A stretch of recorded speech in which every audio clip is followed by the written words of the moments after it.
ওম শান্তি। আজকে তারিখ হলো 1 জুলাই 2025। প্রাতঃ মুরলি ওম শান্তি বাপ-দাদা মধুবন। আজকের মুরলিতে বাবা বলেছেন, মিষ্টি বাচ্চারা, তোমাদের বুদ্ধিতে এখন সম্পূর্ণ জ্ঞানের সার রয়েছে, তাই তোমাদের চিত্রের প্রয়োজন নেই। তোমরা বাবাকে স্মরণ করো আর অন্যদেরকে করাও। প্রশ্ন: শেষ সময়ে বাচ্চারা তোমাদের বুদ্ধিতে কোন জ্ঞান থাকবে? উত্তর: সেই সময়ে বুদ্ধিতে এটাই থাকবে যে এখন আমরা ফিরে যাচ্ছি নিজ ধামে, তারপরে সেখান থেকে চক্রে আসব, ধীরে ধীরে সিঁড়ি বেয়ে নিচে নামব, তারপরে বাবা আসবেন উত্তরণ চর্তিকলায় নিয়ে যেতে। এখন তোমরা জানো, প্রথমে আমরা সূর্যবংশী ছিলাম, পরে চন্দ্রবংশী হই। এর জন্য চিত্রের প্রয়োজন নেই। ওম শান্তি। বাচ্চারা আত্মঅভিমানী হয়ে বসেছ। 84 চক্র বুদ্ধিতে আছে, অর্থাৎ ভ্যারাইটি জন্মের জ্ঞান আছে, বিরাট রূপের চিত্র আছে, তাই না? এই জ্ঞানও বাচ্চাদের আছে যে কিভাবে আমরা 84 জন্ম গ্রহণ করি। মূল বতন থেকে সর্বপ্রথমে দেবী দেবতা ধর্মে আসি। এই জ্ঞান বুদ্ধিতে আছে, এতে চিত্রের দরকার নেই। আমাদের কোনো চিত্র ইত্যাদি স্মরণ করতে হবে না। শেষ সময়ে শুধু এইটুকু স্মরণে থাকবে, আমরা আত্মা মূল বতনের নিবাসী, এখানে আমাদের পাঠ আছে, এই কথা ভুলবে না। এইসব মনুষ্য সৃষ্টি চক্রের কথা, যা খুবই সিম্পল, এতে চিত্রের একেবারে প্রয়োজন নেই। কারণ এই চিত্র ইত্যাদি সবই হলো ভক্তি মার্গের বস্তু। জ্ঞান মার্গে আছে শুধু পড়াশোনা। পড়াশোনাতে চিত্রের দরকার নেই। এই চিত্রগুলোকে শুধু কারেক্ট করা হয়েছে। তারা যেমন বলে যে গীতার ভগবান হলেন কৃষ্ণ, আমরা বলি শিব। এই কথাও বুদ্ধি দিয়ে বুঝতে হবে। বুদ্ধিতে জ্ঞান থাকে যে আমরা 84 চক্র পরিক্রমা করেছি। এখন আমাদের পবিত্র হতে হবে, পবিত্র হয়ে আবার নতুন করে পরিক্রমা করব। এই হলো সারাংশ, যা বুদ্ধিতে রাখতে হবে। যেমন বাবার বুদ্ধিতে আছে বিশ্বের হিস্ট্রি, জিওগ্রাফি বা 84 জন্মের চক্র কিভাবে আবর্তিত হয়, ঠিক তেমনই তোমাদের বুদ্ধিতে আছে প্রথমে আমরা সূর্যবংশী, তারপরে চন্দ্রবংশী হই। চিত্রের দরকার নেই, শুধু মানুষকে বোঝানোর জন্য এই চিত্রগুলি বানানো হয়েছে। জ্ঞান মার্গে বাবা শুধু বলেন মন মনা ভব। যেমন এই হলো চতুর্ভুজের চিত্র, রাবণের চিত্র, এসবই বোঝানোর জন্য দেখানো হয়। তোমাদের বুদ্ধিতে তো যথার্থ জ্ঞান আছে, আমরা চিত্র ছাড়া বাবা বলছে তোমরা চিত্র ছাড়াও বোঝাতে পারো। তোমাদের বুদ্ধিতে 84 চক্র আছে, চিত্রের দ্বারা শুধু সহজ করে বোঝানো হয়, এসবের প্রয়োজন নেই। বুদ্ধিতে আছে প্রথমে আমরা সূর্যবংশী কুলের ছিলাম, পরে চন্দ্রবংশী কুলের হই, সেখানে অনেক সুখ, যার নাম স্বর্গ, এইসব চিত্র দ্বারা বোঝানো হয়। শেষ সময় বুদ্ধিতে এই জ্ঞান থাকবে। এখন আমরা ফিরে যাই, পরে এসে চক্র পরিক্রমা করব। সিঁড়ির চিত্রে বোঝানো হয় যাতে মানুষ সহজে বুঝতে পারে। তোমাদের বুদ্ধিতে এই জ্ঞান আছে যে আমরা কিভাবে সিঁড়ি বেয়ে নিচে নেমে আসি। তারপর বাবা উত্তরণ কলায় নিয়ে যান। বাবা বলেন, আমি তোমাদের এইসব চিত্রের সারাংশ বুঝিয়ে বলি। যেমন বিশ্বগোলকের চিত্রটি দেখিয়ে বোঝাতে পারো, এ হলো 5000 বছরের চক্র। যদি 1,00,000 বছর হতো তাহলে অসংখ্য বৃদ্ধি হয়ে যেত। খ্রিস্টানদের দেখানো হয় 2000 বছর, এতে কত মানুষ থাকে, 5000 বছরে কত মানুষ থাকে, এই সম্পূর্ণ হিসেব তোমরা বলো। সত্যযুগে পবিত্র হওয়ার দরুন কম মানুষ থাকে, এখন তো অসংখ্য আছে। 1,00,000 বছরের আয়ু হলে তো সংখ্যাও হয়ে যাবে অগুন্তি। খ্রিস্টানদের মতন মানুষের সংখ্যার হিসেব তো করা হয়, হিন্দুদের সংখ্যা কম দেখানো হয়। অনেকে খ্রিস্টান হয়ে গেছে যারা খুব বুদ্ধিমান বাচ্চারা আছে, চিত্র ছাড়াও বোঝাতে পারে। বিচার করো যে এখন কত অসংখ্য মানুষ আছে। নতুন দুনিয়ায় মানুষ খুব কম থাকবে। এখন তো পুরনো দুনিয়া যেখানে এত মানুষ আছে, তারপরে নতুন দুনিয়া কিভাবে স্থাপন করা হয়, কে স্থাপন করেন, এইসব কথা বাবা বোঝান। তিনি হলেন জ্ঞানের সাগর। বাচ্চারা, তোমাদের এই 84 চক্রটি বুদ্ধিতে রাখতে হবে। এখন আমরা নরক থেকে স্বর্গে যাই, তাই খুশির অনুভব তো হবে, তাই না? সত্যযুগে দুঃখের কোনো ব্যাপারই নেই, এমন কোনো অপ্রাপ্ত বস্তু নেই যা প্রাপ্তির জন্য পুরুষার্থ করতে হবে। এখানে পুরুষার্থ করতে হয়, এই মেশিন চাই, ওই চাই। হ্যাঁ বাবা, যে মেশিন চাই, ওই চাই, সেখানে তো সর্বসুখ বিদ্যমান। যেমন কোনো মহারাজার কাছে সর্বসুখ বিদ্যমান থাকে, গরিবের কাছে সর্বসুখ থাকে না। কিন্তু এই হলো কলিযুগ, তাই অসুখ ইত্যাদি সবই আছে।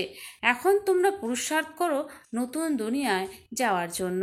স্বর্গ নরক সবই এখানে আছে। এই সুখবতনে যে যাওয়া আসা চলে, সেসব হলো টাইম পাস করার জন্য। যতক্ষণ না কর্মাতীত অবস্থা হবে, ততক্ষণ সময় কাটানোর জন্য এসব হলো খেলাধুলা। কর্মাতীত অবস্থা এলেই ব্যাস তোমাদের এই কথা স্মরণে থাকবে, আমি আত্মা এখন 84 জন্ম পূর্ণ করে ফিরে যাচ্ছি আত্মার নিজের ধামে। পরে এসে শতপ্রধান দুনিয়ায় শতপ্রধান পার্ট প্লে করব। এই জ্ঞান বুদ্ধিতে আছে, এতে চিত্র ইত্যাদির প্রয়োজন নেই। যেমন ব্যারিস্টারি পড়ে ব্যারিস্টার হয়ে গেলে সব পড়াশোনা শেষ হয়ে যায়, রেজাল্ট প্রাপ্ত হলেই প্রালব্ধ প্রাপ্ত হয়। তোমরাও পড়া করে রাজত্ব করবে, সেখানে জ্ঞানের দরকার নেই। তো সত্যযুগে কিন্তু জ্ঞানের দরকার নেই। এই চিত্রগুলি তো ভুল ঠিক কি আছে, সবই তোমাদের বুদ্ধিতে আছে। বাবা বসে বোঝান লক্ষ্মীনারায়ণ কে, বিষ্ণু কি। বিষ্ণুর চিত্র দেখে মানুষ বিভ্রান্ত হয়, না বুঝে পূজা করলে সেসব বিফল হয়ে যায়, কিছুই বোঝে না। যেমন বিষ্ণুকে বোঝে না, লক্ষ্মীনারায়ণকেও বোঝে না। তো তারা বিষ্ণুকেও বোঝে না, লক্ষ্মীনারায়ণকেও বোঝে না। ব্রহ্মা বিষ্ণু শঙ্করকে বোঝে না। ব্রহ্মা তো হলেন এখানে, ইনি পবিত্র হয়ে শরীর ত্যাগ করে চলে যাবেন। এই পুরনো দুনিয়ার প্রতি বৈরাগ্য আছে, এখানকার কর্মবন্ধন দুঃখ প্রদানকারী। এখন বাবা বলেন নিজ ধামে ফিরে চলো, সেখানে দুঃখের নাম গন্ধ থাকবে না। প্রথমে তোমরা নিজ ধামে ছিঁড়ে পড়ে রাজধানী অর্থাৎ স্বর্গে এসেছ, এখন বাবা আবার এসেছেন পবিত্র করতে।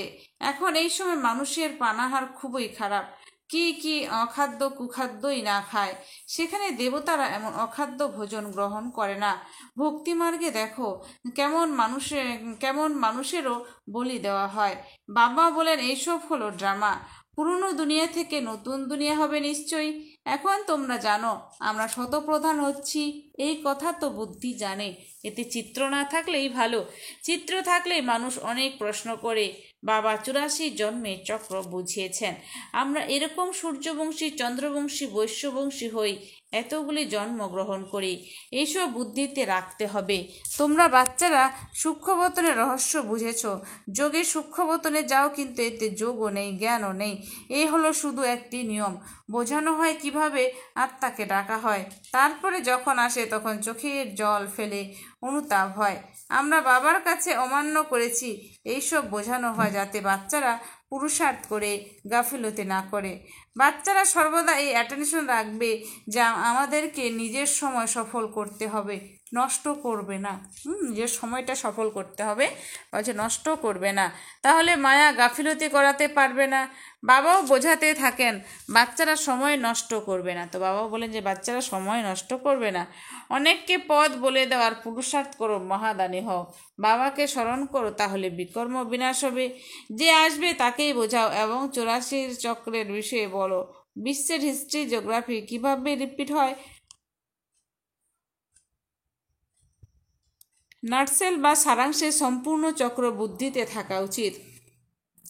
বাচ্চারা তোমাদের খুশি থাকা উচিত যে এখন আমরা এই অশুদ্ধ দুনিয়া থেকে মুক্ত হই। মানুষ ভাবে স্বর্গ নরক সবই এখানে। যাদের ধন আছে তারা ভাবে স্বর্গে আছে। সুকর্মের ফল হলো সুখ প্রাপ্তি। এখন তোমরা শ্রেষ্ঠ করো, যার ফল রূপে 21 জন্মের জন্য সুখ প্রাপ্ত করো। তারা তো কেবল এক জন্মের জন্য ভাবে স্বর্গে আছি, তারা ভাবে লোকে যাদের প্রচুর টাকা পয়সা আছে তারা ভাবে তোমরা এক জন্মের জন্যই তারা কিন্তু এক জন্মের জন্যই তারা এখন স্বর্গে আছে। বাবা বলেন এসব হলো অল্পকালের সুখ, তোমাদের হলো 21 জন্মের, যার জন্য বাবা বলেন সবাইকে পথ বলে দাও।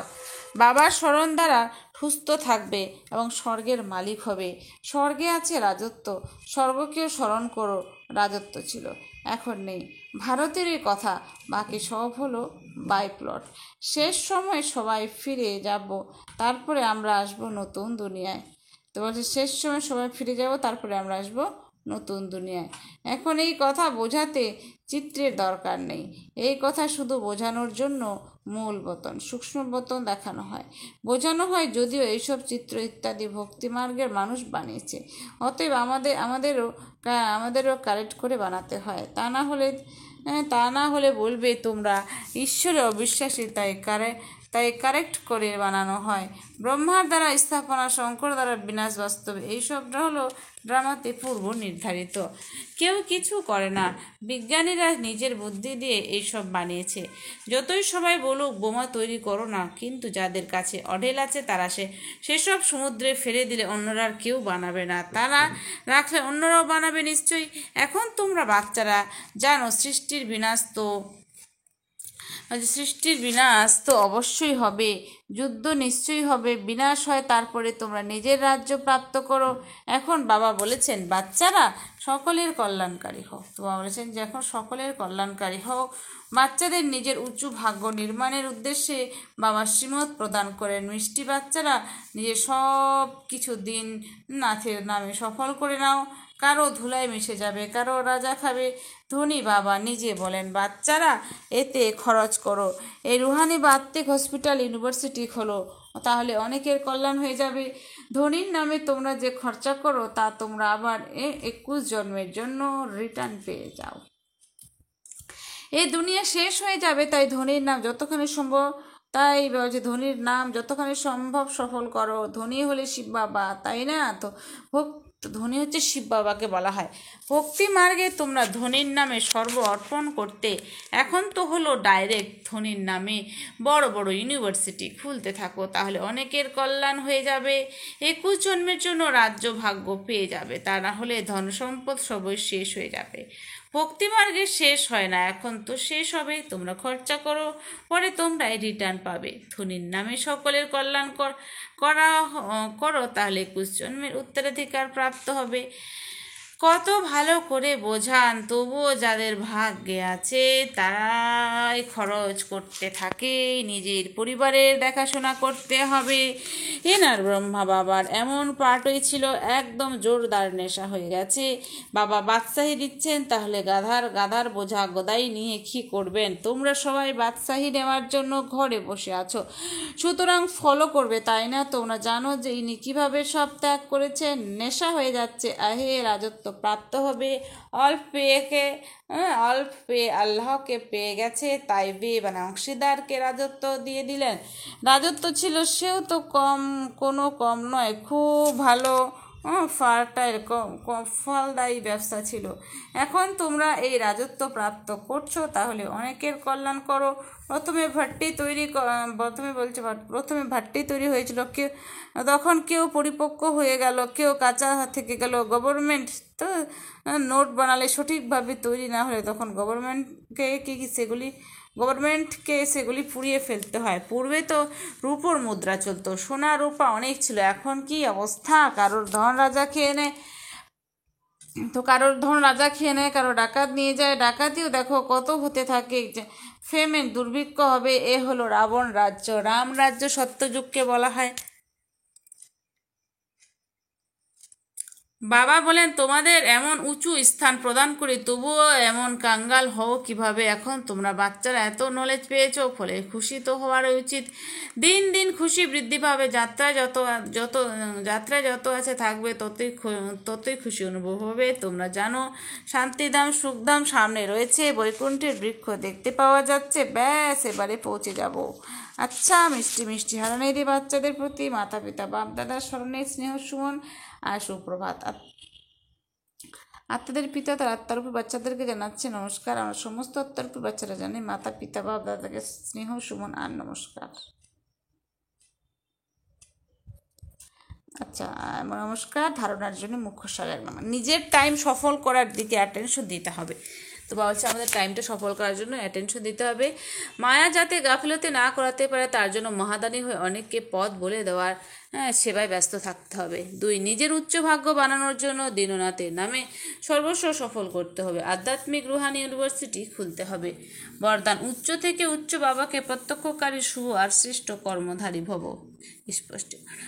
তো ওই উচ্চ থেকে উচ্চ বাবাকে প্রত্যক্ষকারী শুভ আর শ্রেষ্ঠ কর্মধারী ভব। যেরকম রাইট হ্যান্ড দ্বারা সদা শুভ আর শ্রেষ্ঠ কর্ম করে, তো রাইট হ্যান্ড দিয়ে দ্বারা সদা শুভ আর শ্রেষ্ঠ কর্ম করে, এরকম তোমরা রাইট হ্যান্ড বাচ্চারা সদা শুভ বা শ্রেষ্ঠ কর্মধারী হও। তোমাদের প্রত্যেক কর্ম উঁচুর থেকে উঁচু বাবাকে প্রত্যক্ষ করবে, কেননা কর্মই সংকল্প বা বাণীকে প্রত্যক্ষ প্রমাণের রূপে স্পষ্ট করে। কর্মকে সবাই দেখতে পারে, কর্মর দ্বারা অনুভব করতে পারে। এই জন্য চাও আত্মিক দৃষ্টির দ্বারা, চাও নিজের খুশির আত্মিকতার চেহারার দ্বারা বাবাকে প্রত্যক্ষ করো। এটাও হলো বাবা বলছে এটাও হলো কর্ম। স্লোগান। আত্মিকতার রুহানিয়ত অর্থ হলো নয়নী পবিত্রতার ঝলক। আত্মিকতার রুহানিয়ত অর্থ হলো নয়নী পবিত্রতার ঝলক, আর মুখে পবিত্রতার হাসি থাকবে, অব্যক্ত ইশারা। সংকল্পের শক্তি জমা করে শ্রেষ্ঠ সেবায় নিমিত্ত হোক। সংকল্পের শক্তি জমা করে শ্রেষ্ঠ সেবায় নিমিত্ত হয়। যেরকম আজকাল সূর্যের শক্তি জমা করে সূর্যের শক্তি জমা করে অনেক কার্য সফল করেছ, এরকম তোমরা সংকল্প শক্তি জমা করে তাহলে অন্যদের মধ্যেও শক্তি ভরে দিতে পারবে, অনেক কার্য সফল করতে পারবে। যাদের সাহস নেই তাদেরকে বাণীর সাথে সাথে শ্রেষ্ঠ সংকল্পের সূক্ষ্ম শক্তির সাথে সাহসী বাড়ানো, এটাই হলো বর্তমান সময়ের আবশ্যকতা। আচ্ছা, ওম শান্তি। ধন্যবাদ বাবা আজকের এই সুন্দর মিষ্টি মুরলির জন্য।